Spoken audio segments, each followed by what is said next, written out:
Bonjour, je m'appelle Nick Rommel et j'appartiens au service de maintenance préventive de Caterpillar. Je regarde aujourd'hui ce 980H et je voulais vous montrer quelques aspects de nos outils d'attaque du sol. Vous avez ici la lame de coupe, la lame de base et les boulons de fixation.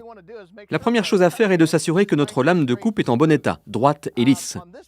Sur ce godet, nous avons une lame de coupe en 3 morceaux, 2 segments d'extrémité et une lame centrale. La raison pour cela est qu'il s'agit d'une longue lame droite. Si ce godet était employé pour une autre application, ou si cette machine était utilisée à d'autres fins, nous aurions probablement des porte-pointes ici ainsi que des pointes, auquel cas nos lames de coupe seraient beaucoup plus petites.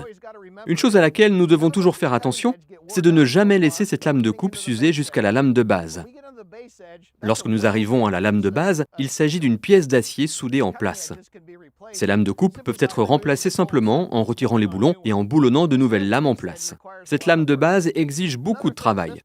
Une autre chose que l'on trouve sur ce godet est un protecteur de coin. Ce protecteur de coin doit aussi être en bon état. Nous devons veiller à ne pas l'user jusqu'au bout afin de ne pas abîmer le coin du godet.